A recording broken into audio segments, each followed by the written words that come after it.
The sun was setting over Boston as Jasmine Cole tied her apron around her waist and checked her appearance one last time in the kitchen's small mirror. At 28, she had been working at Belmont's, one of the city's most expensive restaurants, for nearly 3 years. Tonight was important. The restaurant was catering a private dinner party at the Thompson estate, home to one of Boston's wealthiest men. "Remember, everyone, this is a high-profile client," said Frank, the head chef, clapping his hands to get the staff's attention. "Mr. Thompson is a regular and he tips very well. Do your best tonight." Jasmine nodded. She needed the money. Her rent had gone up again, and the night classes she was taking to become a nurse weren't cheap. Every good tip brought her one step closer to her dream. The Thompson mansion was even bigger than Jasmine had imagined. The driveway alone was longer than her entire street. White columns framed the entrance, and perfect green lawns stretched in all directions. Jasmine had served wealthy people before, but this was different. This was real money. Old money. "Don't gawk," whispered Alicia, her friend and fellow waitress. "Act like you've seen it all before." Jasmine straightened her shoulders and followed the rest of the staff into the mansion. Inside, crystal chandeliers hung from high ceilings. The floors were polished marble, and paintings that looked expensive lined the walls. About 30 guests in fancy clothes stood around with drinks, laughing and talking.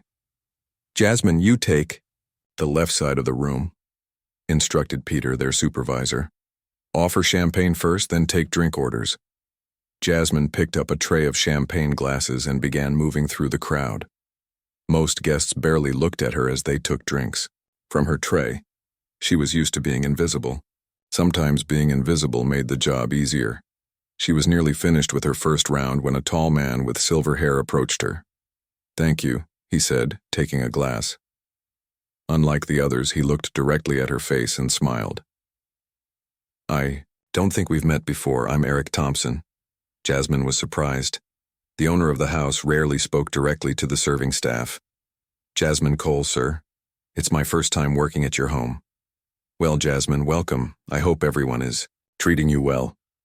Before she could answer, a woman in a blue dress called for Mr. Thompson and he excused himself. Jasmine continued working, refilling glasses and collecting empty ones. The night was going smoothly. The food was served. The guests seemed happy, and Jasmine was calculating her potential tips in her head. During a quiet moment, while the guests were eating their main course, Jasmine took a few seconds to look around the room more carefully. The dining room opened into a large living area with comfortable-looking furniture and a stone fireplace.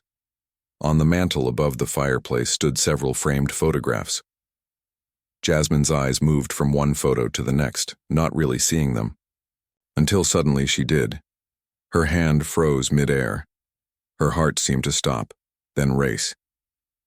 There, in a silver frame on the right side of the mantel, was a photograph of a young black girl playing on a beach. A girl with 2 puffy pigtails and a gap-toothed smile wearing a yellow swimsuit. Jasmine knew that swimsuit. She knew that beach. She knew that smile. It was her.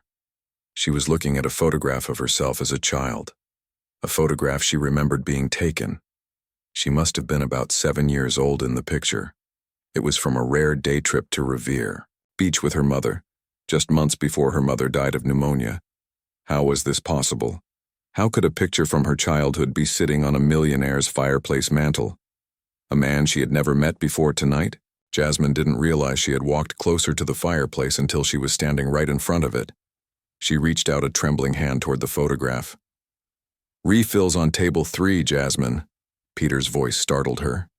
She jumped back from the fireplace, nearly knocking over a small table. A vase wobbled dangerously before she steadied it. "Sorry, I'll get right on it," she called back, her voice sounding strange to her own ears. For the next hour, Jasmine moved through the party. In a daze, she served food, poured wine, and cleared plates, but her mind kept returning to the photograph. She made excuses to pass by the fireplace again and again, each time confirming what she already knew. That was definitely her in the picture. But how? Why? During dessert service, Jasmine was carrying a tray of chocolate mousse when she passed Mr. Thompson talking with 2 men near the fireplace. She slowed down, trying to hear their conversation, when Mr. Thompson looked up and caught her eye. He seemed to notice her distraction, following her gaze to the photographs on the mantel. Something changed in his expression. Recognition? Concern?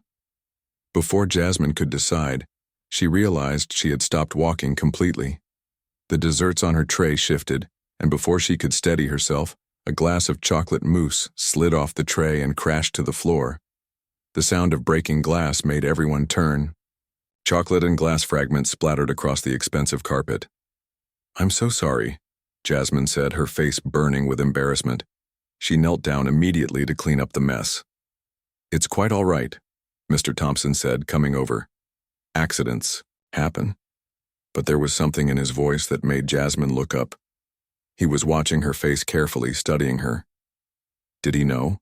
Did he somehow recognize her from the photograph? That seemed impossible. She had been a child then. She was a woman now. A maid appeared with cleaning supplies, and Jasmine gratefully let her take over. As she stood up, she found herself face to face with Mr. Thompson. "Have we met before tonight, Miss Cole?" he asked quietly. Jasmine swallowed hard. "No, sir, I don't think so." He nodded slowly, but his eyes said he didn't quite believe her. "Enjoy the rest of your evening," he said before walking away to rejoin his guests. The rest of the party passed in a blur. Jasmine moved mechanically through her duties, her mind racing with questions. Who was this man? How did he have her childhood photo? Did he know her mother? Was it possible he knew something about her father, a man she had never met, whose name her grandmother had refused to speak?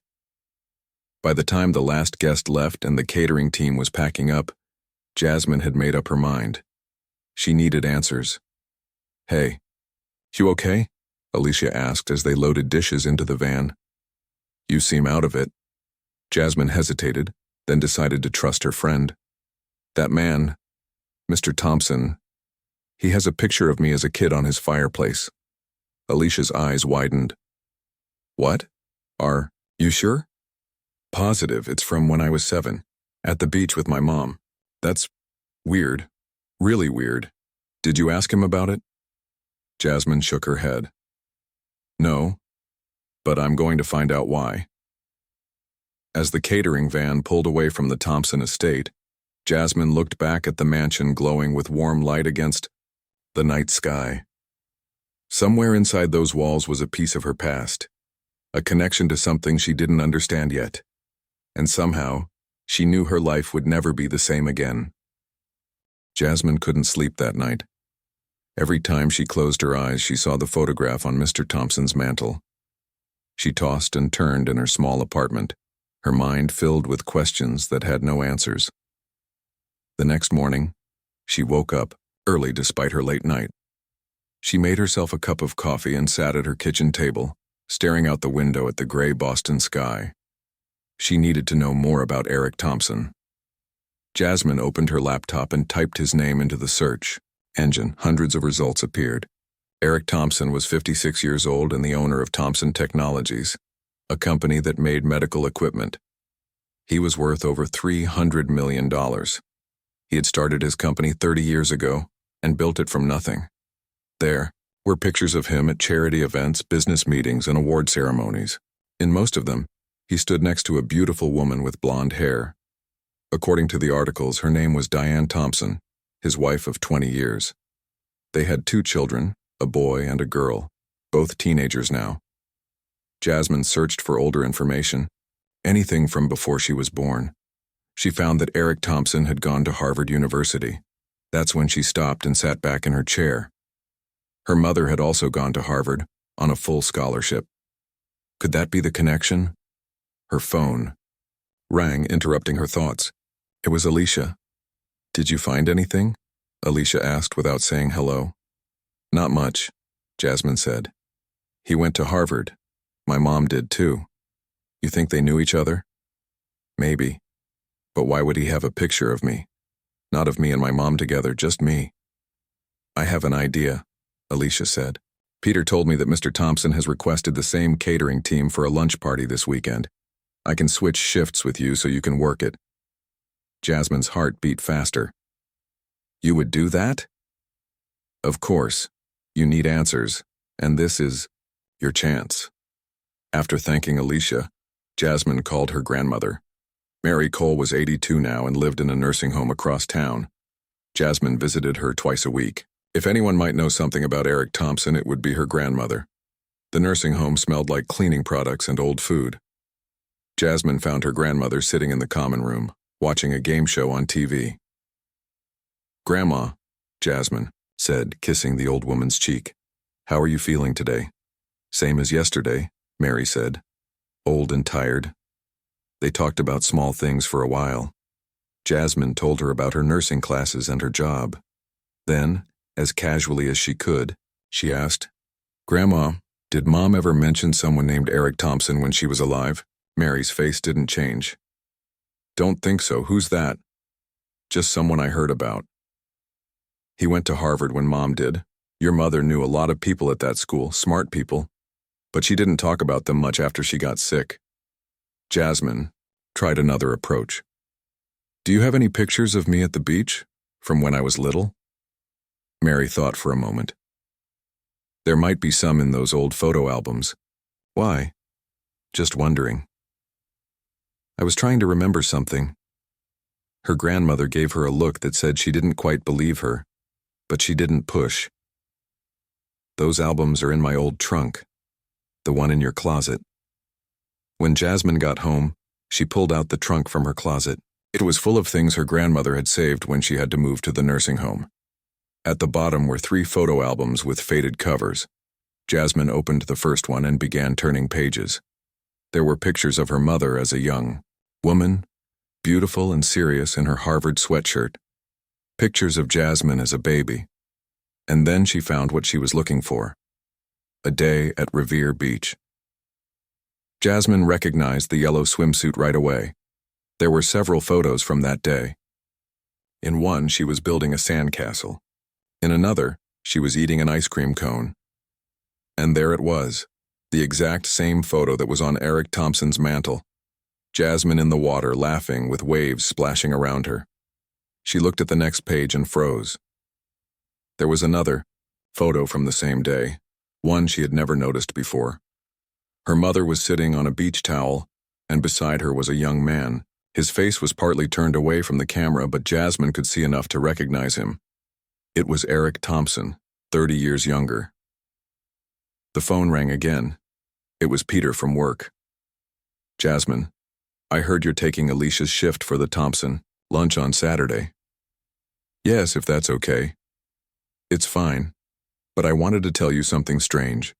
Mr. Thompson specifically asked if you would be there. He requested you by name." Jasmine's hand tightened around the phone. "He asked for me? Why?" "I don't know. But he's the client, so if you're available, you're on the team." Saturday came quickly. Jasmine felt nervous as the catering van pulled up to the Thompson mansion again.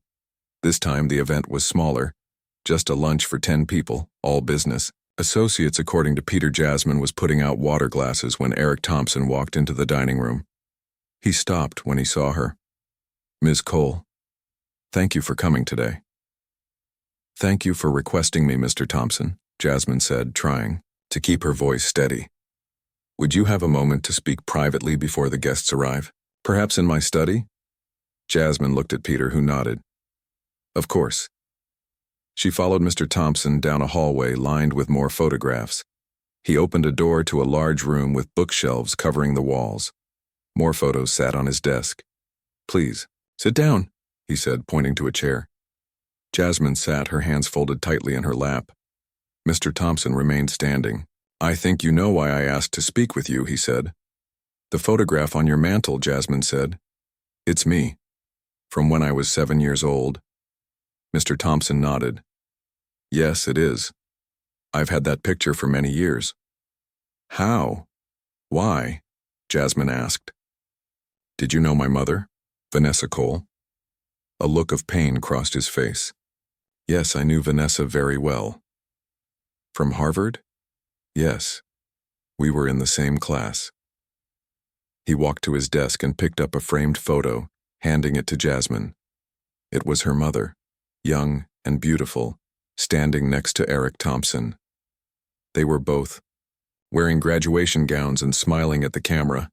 They looked happy. They looked like more than just classmates. "Were you friends?" Jasmine asked, though she was beginning to suspect there was more to the story. Mr. Thompson sat down across from her. "Vanessa and I were together for nearly 3 years in college. We were in love." Jasmine felt her breath catch. "What happened?" "My family happened. They didn't approve of Vanessa. They had different plans for me. I was young and stupid. I let them convince me to break things off with her." "When was this?" "We graduated in May.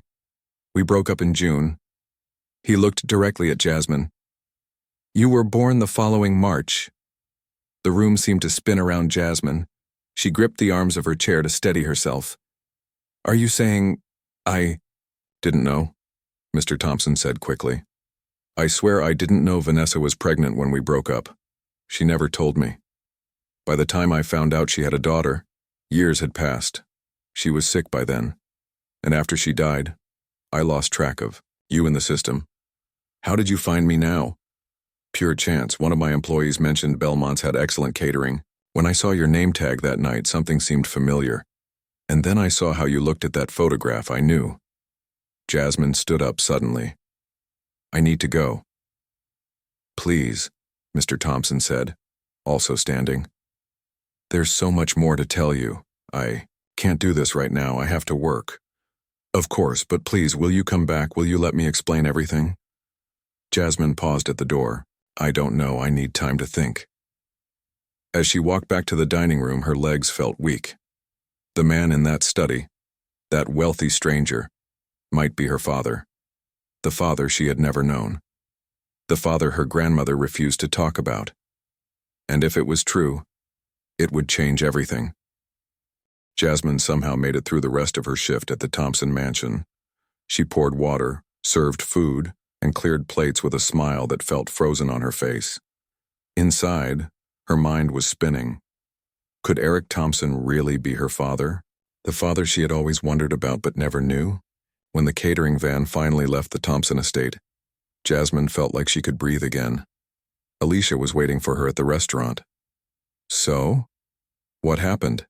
Alicia asked as soon as Jasmine walked through the door. "He knew my mother," Jasmine said, her voice low. "They were together in college." Alicia's eyes widened. "Are you saying what I think you're saying?" "He might be my father. He thinks he is." "Oh my God," Alicia whispered. "What are you going to do?" Jasmine shook her head. "I don't know. I need to talk to my grandmother again. She must know something." That night, Jasmine couldn't sleep again. She stared at her ceiling, thinking about her mother.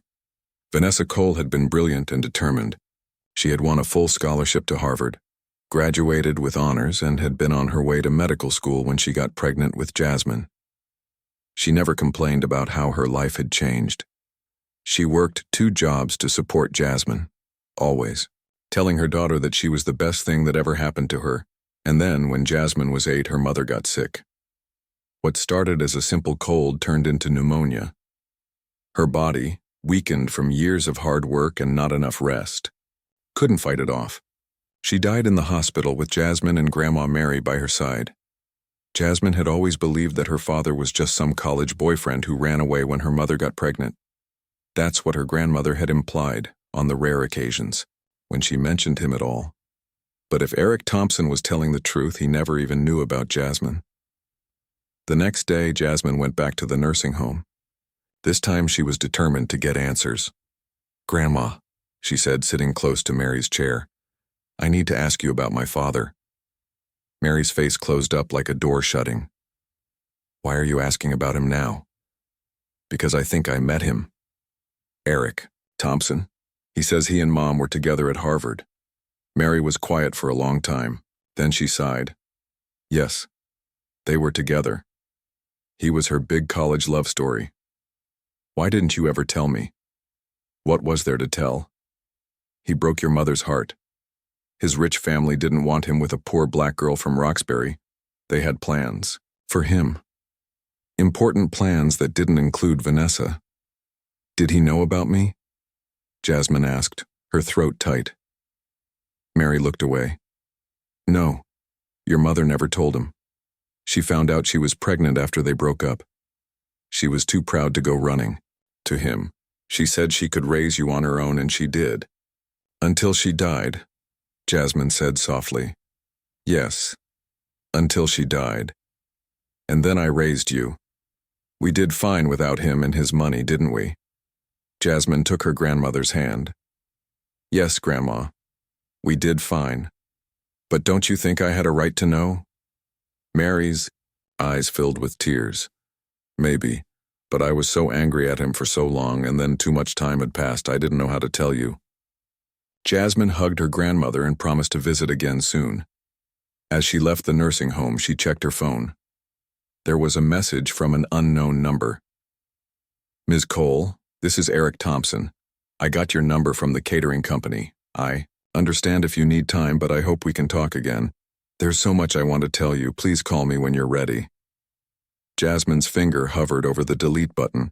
Part of her wanted to erase the message and forget all about Eric Thompson, but a bigger part needed to know more. She saved the number instead.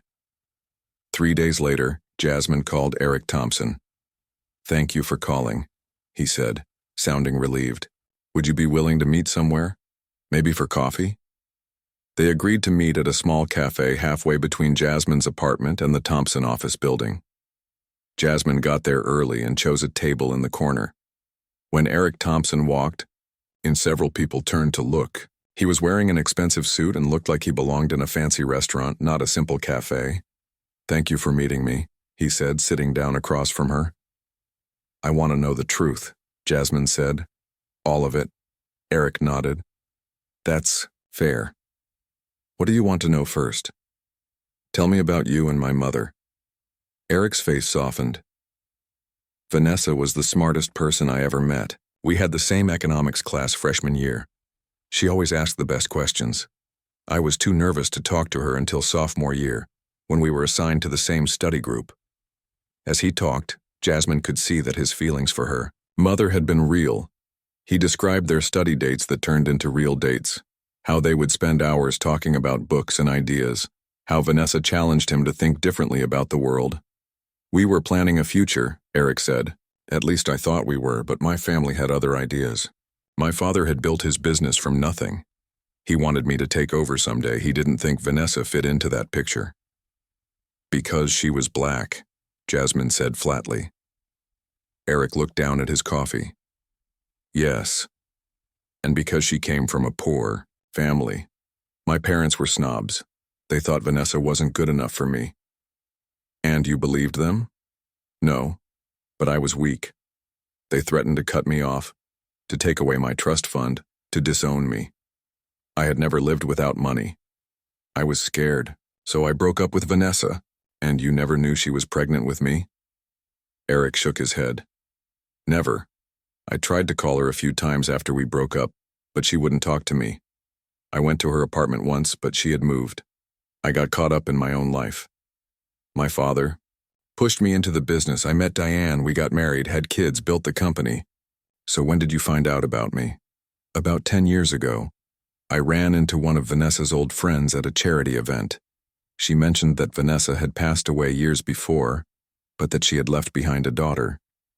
She didn't know what had happened to you after Vanessa died. And you've been looking for me since then? Yes. I hired private investigators. They found out you had been raised by your grandmother, Mary Cole.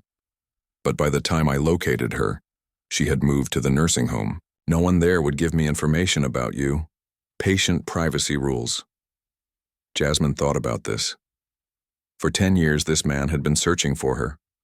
While she was struggling to pay rent, working double shifts to save for nursing school, he had been living in his mansion trying to find her. I have one more question, Jasmine said. How do you know you're my father? Just because you and my mother were together doesn't prove anything. Eric reached into his jacket pocket and pulled out a folded paper. I don't have proof, but look at the dates. You were born almost exactly 9 months after Vanessa and I broke up. And there's this. He unfolded the paper. It was a copy of Jasmine's birth certificate. Under father's name, it said Eric T. She never wrote my full name, Eric said. But She acknowledged me as your father. That means something to me. Jasmine stared at the paper. It was real. Eric Thompson was her father. She had found him, or he had found her, after all these years. What happens now? She asked, her voice barely above a whisper. That's up to you, Eric said. I'd like to be part of your life, if you'll let me. But I understand if you need time, or if you don't want anything to do with me. Jasmine looked at this stranger across the table. Her father, a millionaire. A man who had loved her mother but not enough to stand up to his family. A man who had been searching for her for years. I need time, she said finally. This is a lot to take in.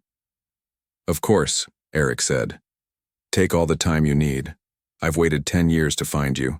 I can wait a little longer. As Jasmine left the cafe, she felt like her life had split into before and after. Before, she was just Jasmine Cole, a waitress working her way through nursing school. After, she was the daughter of Eric Thompson, millionaire businessman. She wasn't sure which Jasmine she wanted to be. A week passed. Jasmine went to work, attended her nursing classes, and visited her grandmother. She tried to act normal, but inside, her thoughts kept returning to Eric Thompson, her father. The words still felt strange, even in her mind. She had told only Alicia the full story. Her friend was excited for her. This is like a movie, Alicia said as they cleaned up after a shift. Finding out your dad is a millionaire? That's crazy. It's not about the money, Jasmine said, though she couldn't deny that the thought had crossed her mind. What would her life have been like if Eric Thompson had been part of it from the beginning? Would she and her mother have struggled so much? Would her mother have gotten sick from working too hard? Of course, it's not just about the money, Alicia said. But you have to admit it's a pretty big deal. Are you going to see him again? I don't know yet, Jasmine said, but that night she sent Eric a text message. I'd like to talk more. When are you free?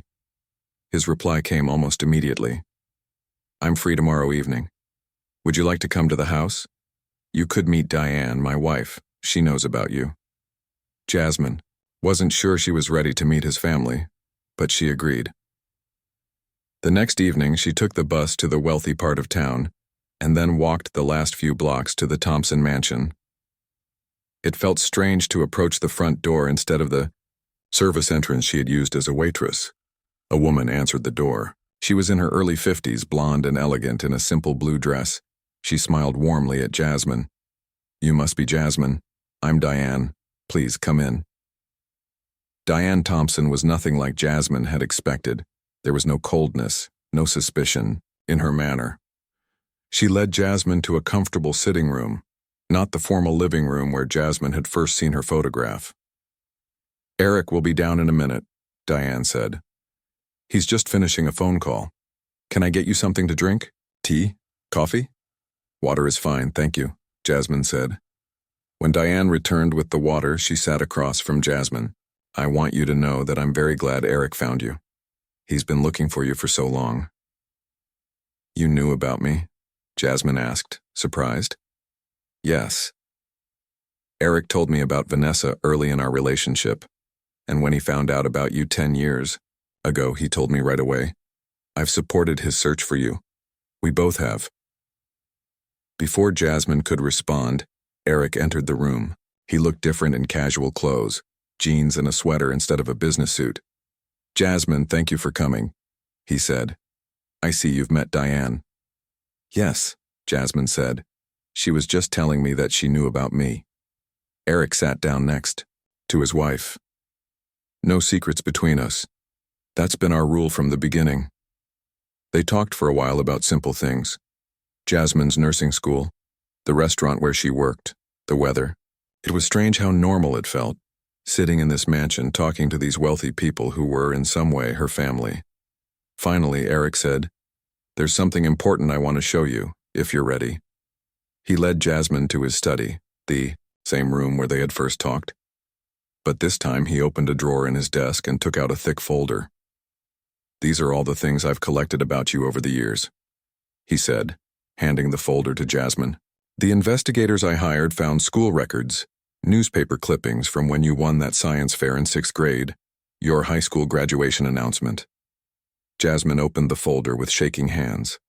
It was all there. Pieces of her life collected by a stranger who turned out to be her father. There were even printouts of social media posts, though she rarely used those platforms. You really were looking for me, she said softly. Yes, and I found more than just records. I found people who knew you. Your high school chemistry teacher, Mr. Benson, he said you were his best student. Your neighbor, Mrs. Rodriguez, who used to watch you after school when you were little. They all said wonderful things about you. Jasmine felt tears in her eyes. Why? Why did you try so hard to find me? Eric was quiet for a moment. Because when I learned about you, I realized I had made the biggest mistake of my life by letting your mother go. I couldn't change the past, but I could try to fix the future. He opened another drawer and took out a small box. There's something else. When the investigators found out where you were living, I was tempted to go to you right away, but I wanted to be sure. So I did something you might find uncomfortable. What did you do? The first night you worked here as a waitress, I took the glass you drank from. I had a DNA test done. Jasmine stared at him. You tested my DNA without asking me? Yes. I'm sorry. I know it was wrong, but I needed to be certain before I turned your life upside down. He handed her the box. Inside was a document, a DNA paternity test report. It showed a 99.9999% probability that Eric Thompson was Jasmine's biological father. I already knew, Eric said. I knew from the moment I saw you, you have Vanessa's eyes, but you have my mother's smile, my mother's hands. Jasmine looked down at her hands, trying to see them as belonging to someone else's family. I have one more thing to show you, Eric said. He walked to a bookshelf and pulled out a large book. It was a photo album. These are pictures of your mother and me from college. They sat together on the couch as Eric turned the pages.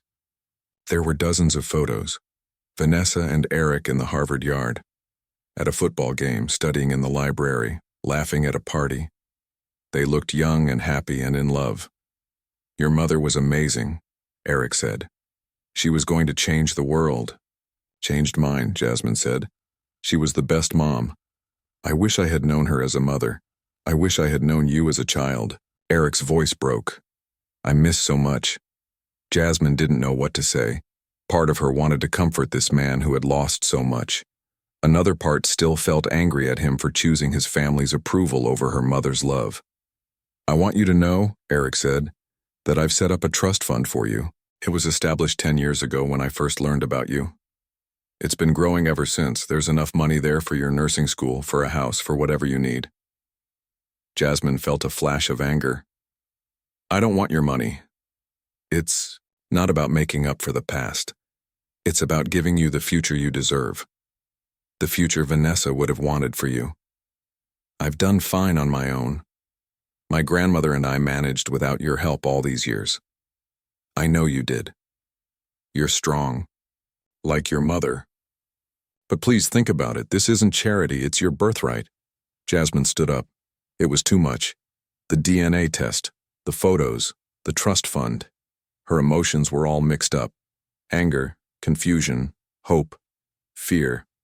I need some air, she said. Eric nodded. Of course, take all the time you need. Jasmine walked out of the study and found herself in the hallway where all the family photos hung. Photos of Eric and Diane. Photos of their children, a boy and a girl who were technically her half-siblings. People she had never met. People who shared her blood. Diane appeared beside her. Are you all right? Not really, Jasmine admitted. This is all overwhelming. I understand, Diane said. Finding out you have a whole new family can't be easy. But I want you to know that you're welcome here, Jasmine. This is your family too, if you want it to be. What about your children? Do they know about me? Not yet. Eric wanted to meet you first, to make sure you were comfortable before bringing them into this, but they're good kids. They'll be surprised, of course, but they'll welcome you. Jasmine looked at the photos of the Thompson children. A boy about 17, a girl about 15. both with their father's dark hair and their mother's blue eyes, both smiling, unaware that their family was about to change. "I'm not sure I'm ready for all of this," Jasmine said. "You don't have to decide everything tonight," Diane said gently. "Take the time you need. We've waited 10 years to find you. We can wait a little longer for you to find your place with us." As Jasmine left the Thompson mansion that night, her mind was spinning with possibilities: a new family, money for school, a different life. But also complications, explanations, changes. She wasn't sure what she wanted yet, but for the first time, she had choices. 2 weeks passed. Jasmine went about her normal life, working at the restaurant, attending nursing classes, visiting her grandmother. But nothing felt normal anymore. Every time she struggled to pay a bill or stayed up late studying after a long shift, she thought about Eric Thompson's offer. The trust fund that could change everything. She hadn't contacted Eric since their last meeting. He had sent one text message: "Take all the time you need. We're here when you're ready." Nothing more. No pressure. Just waiting. One evening, Jasmine visited her grandmother at the nursing home. Mary was having a good day.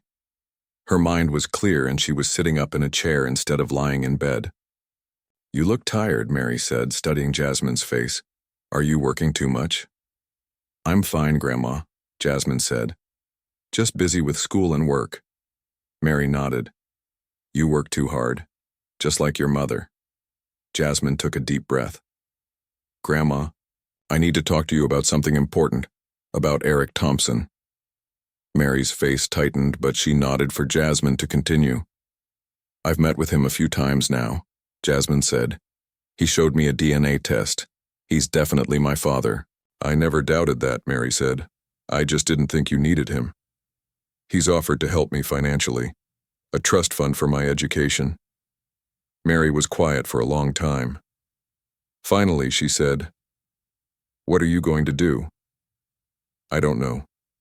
Part of me wants to say no, to prove I can do this on my own like Mom did, like we always have." "And the other part?" "The other part is tired, Grandma. Tired of working so hard just to stay afloat. Tired of worrying about money all the time."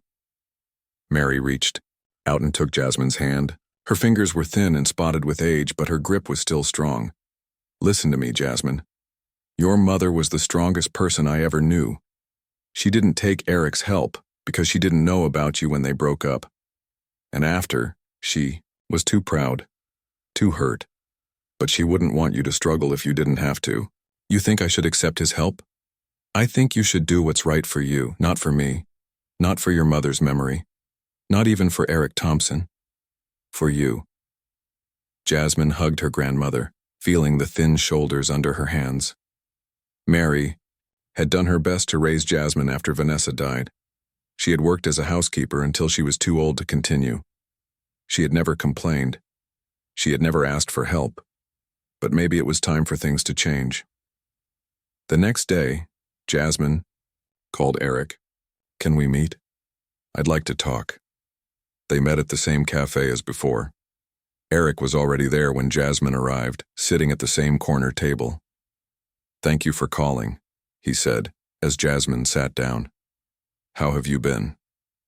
"Thinking a lot," Jasmine said. "About everything." Eric nodded but didn't push.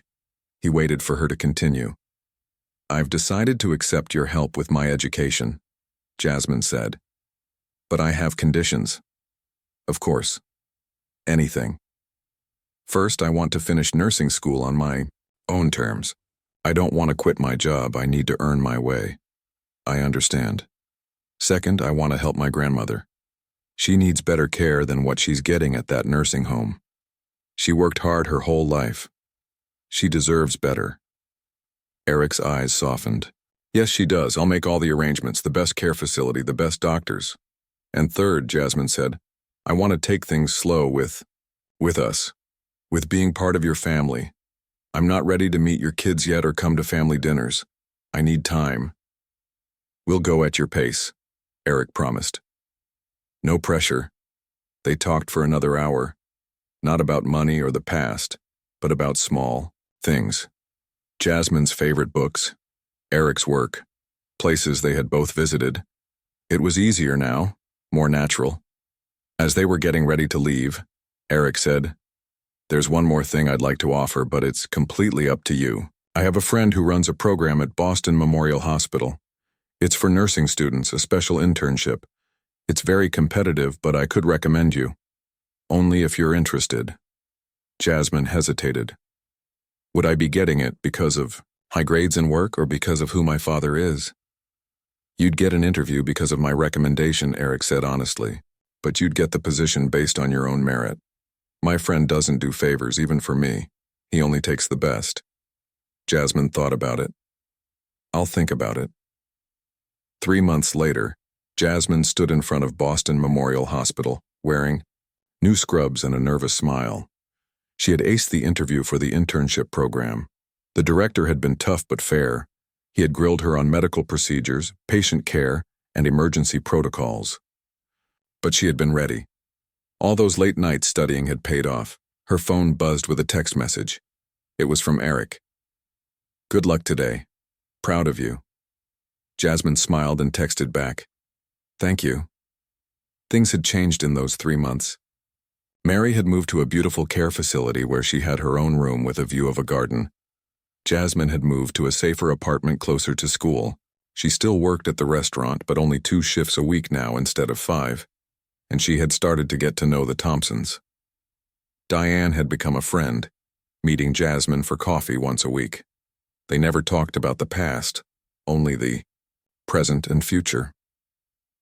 Eric was giving Jasmine the space she needed, but he was always there when she called. She hadn't met his children yet.